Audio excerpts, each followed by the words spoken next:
اور نامرادوں میں شامل ہو گیا۔ کہتے ہیں کہ جنگل میں حابیل ایک پتھر پر سر رکھ کر سویا ہوا تھا کہ قابیل نے اوپر سے دوسرے پتھر سے مار کر شہید کر دیا، لیکن قتل کرنے کے بعد اس کی لاش کو چھپانے کا طریقہ نہیں جانتا تھا، کیونکہ اس سے پہلے آدم علیہ السلام کی اولاد میں سے کوئی فوت نہیں ہوا تھا۔ اس لیے قابیل حیران اور پریشان تھا کہ اب کیا کرے۔ پھر اللہ تعالیٰ نے مہربانی فرما کر ایک کوے کو بھیجا۔ بعض کہتے ہیں کہ 2 کوے تھے، ایک نے دوسرے کو مارا، پھر زمین کرید کرید کر گڑھا بنایا، پھر اس میں اس مردہ کو رکھا اور اس پر مٹی ڈال دی، جیسا کہ فرمان باری تعالیٰ ہے۔ پھر اللہ نے ایک کوا بھیجا جو زمین کھودنے لگا تاکہ اسے دکھائے کہ وہ اپنے بھائی کی لاش کیسے چھپائے۔ یہ دیکھ کر وہ بولا، ہائے افسوس، کیا میں اس کوے جیسا بھی نہ ہو سکا کہ اپنے بھائی کی لاش چھپا دیتا۔ اس طرح بعد میں وہ بڑا شرمندہ ہوا۔ حدیث مبارکہ میں آتا ہے کہ رسول اللہ صلی اللہ علیہ وآلہ وسلم نے فرمایا، جب بھی کوئی انسان ظلم سے قتل کیا جائے تو آدم علیہ السلام کے سب سے پہلے بیٹے قابیل کے نامہ اعمال میں بھی اس قتل کا گناہ لکھا جاتا ہے، کیونکہ قتل ناحق کی بنیاد سب سے پہلے اسی نے قائم کی تھی۔ حضرت حابیل کے شہید ہونے کے بعد حضرت آدم علیہ السلام غم زدہ رہتے تھے، کیونکہ یہ ان کی نسل میں پہلا واقعہ تھا، تو اللہ تعالیٰ نے اپنے فضل و کرم سے ان کو حضرت شیس علیہ السلام جیسا بیٹا عطا فرمایا، تاکہ ان کی نسل سے حضرت محمد صلی اللہ علیہ وآلہ وسلم پیدا کیے جائیں۔ حضرت شیس علیہ السلام پر کچھ صحیفے بھی اترے۔ حضرت آدم علیہ السلام نے وصیت فرمائی تھی کہ حضرت نوح علیہ السلام کا زمانہ پاؤ تو میرے جسد کو کشتی نوح میں رکھ دینا، ورنہ اپنی اولاد کو نصیحت کر دینا۔ معراج النبوت میں ہے کہ حضرت شیس علیہ السلام حضرت آدم علیہ السلام کی تمام اولاد سے زیادہ حسین اور خوبصورت تھے، اور تمام ظاہری اور باطنی کمالات سے پر تھے، اور آپ کی پیشانی میں نور محمد صلی اللہ علیہ وآلہ وسلم سورج کی طرح چمکتا تھا۔ ان سے آدم علیہ السلام سے نور محمدی صلی اللہ علیہ وآلہ وسلم کی حفاظت کے بارے میں ایک عہد نامہ تحریر کروایا تھا، تاکہ نور محمدی کو پاک رحموں اور پاک پشتوں میں پہنچایا جائے، اس عہد نامے پر عمل کیا جائے اور اس عہد نامہ کو ایک دوسرے تک پہنچایا جائے۔ چنانچہ اسی طرح کیا گیا۔ حابیل کی شہادت سے 5 سال بعد ہی حضرت شیس علیہ السلام پیدا ہوئے تھے، اور حسن و خوبصورتی حضرت شیس علیہ السلام کی حضرت آدم علیہ السلام کی مشابہ تھی۔ حضرت آدم علیہ السلام نے قبل از وفات شیس علیہ السلام کو اپنا ولی عہد بنا دیا تھا۔ حضرت شیس علیہ السلام حضرت آدم سے جنت کی خوبیاں ہمیشہ سنتے رہتے تھے، اور آسمانی صحیفے کے مضمون بھی دریافت کرتے رہتے تھے، اس لیے دنیاوی لذتیں اور لوگوں سے تنہائی اختیار کر لی تھی، اکثر عبادت میں مشغول رہتے۔ حضرت شیس علیہ السلام کے زمانے میں لوگ 2 قسم کے تھے، ایک حضرت شیس علیہ السلام کی تابعداری میں تھے، آپ کی نصیحت سے سیدھے راستے پر تھے، اور دوسرا گروہ قابیل کی اولاد کی تابعداری میں مشغول تھا۔ حضرت شیس علیہ السلام کی نصیحتیں تھی کہ مومن حقیقی وہ ہوتا ہے جس میں یہ خصلتیں پائی جائیں، جو خدا کو پہچانے، نیک اور بد کو پہچانے، بادشاہ وقت کا حکم مانے، ماں باپ کا حق پہچانے اور ان کی خدمت کرے، ان کے ساتھ صلہ رحمی کرے اور لوگوں سے نیکی اور محبت کرے، غصے کو زیادہ نہ بڑھائے، محتاجوں اور مسکینوں کو کھانا کھلائے، ان پر رحم کرے، گناہوں سے پرہیز کرتا رہے، مصیبتوں پر صبر کرے اور نعمت الہی پر شکر کرے۔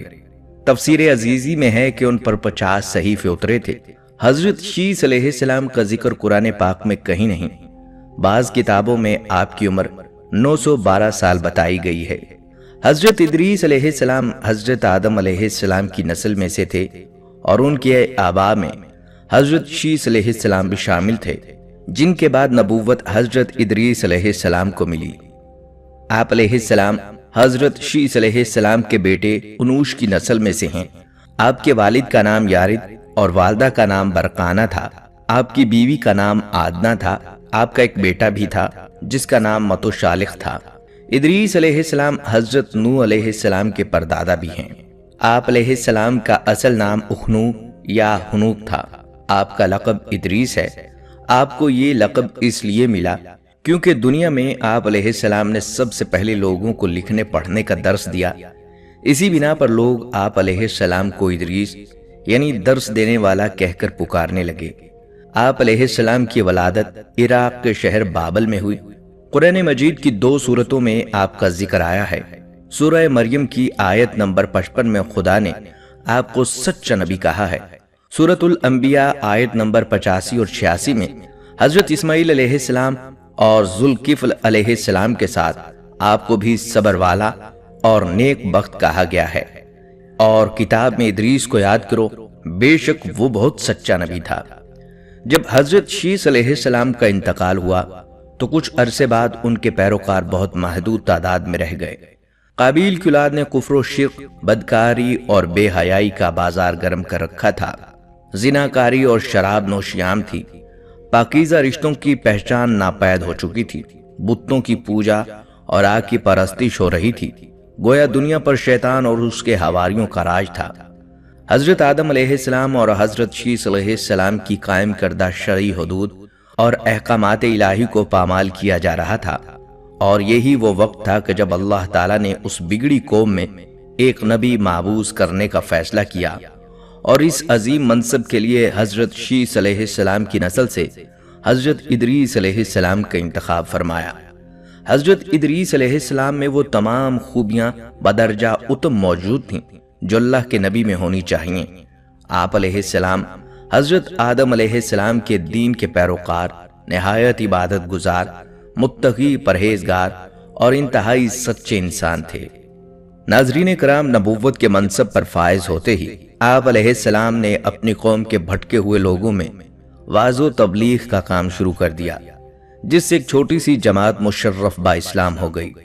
لیکن زیادہ تر لوگ حضرت شیس علیہ السلام اور حضرت آدم علیہ السلام کی تعلیمات کے مخالف ہی رہے۔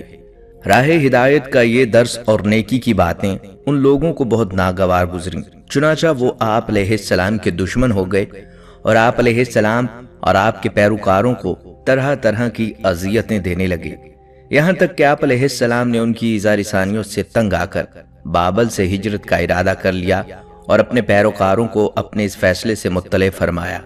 چونکہ بابل دریائے فرات اور دریائے دجلہ کے کنارے ایک سرسبز شاداب علاقہ تھا، لہٰذا لوگوں کے لیے اس علاقے سے ہجرت کرنا خاصا مشکل فیصلہ تھا، اور انہوں نے اس حوالے سے تحفظات کا اظہار بھی کیا۔ لیکن پھر حضرت ادریس کے سمجھانے پر وہ لوگ آپ علیہ السلام کے ساتھ ہجرت پر تیار ہو گئے۔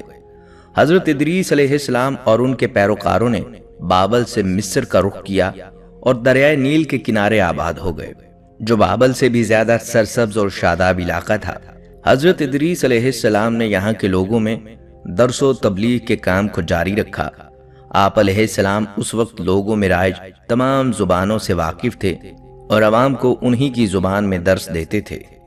سورۃ الانبیاء میں اللہ تعالیٰ نے فرمایا، اور اسماعیل علیہ السلام اور ادریس علیہ السلام اور ذوالکفل کا تذکرہ کیجئے، یہ سب احکام الہی پر ثابت قدم رہنے والے لوگوں میں سے تھے۔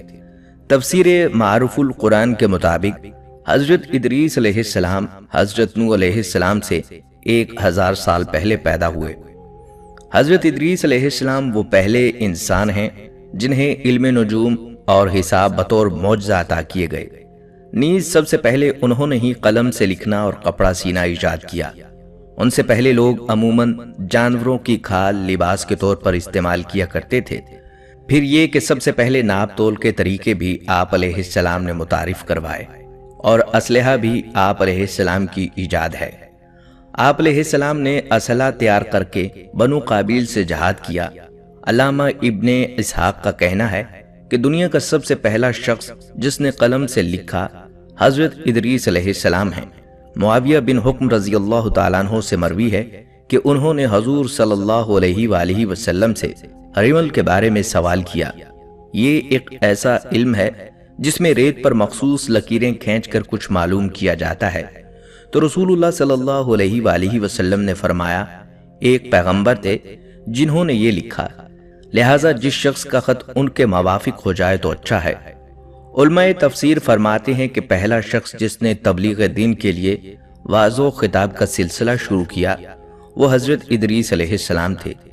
چند بزرگان دین نے آپ کا حلیہ بیان کیا ہے، جس کے مطابق آپ علیہ السلام کے عمدہ اوصاف، پورا قد و قامت، خوبصورت خوبرو گھنی داڑھی،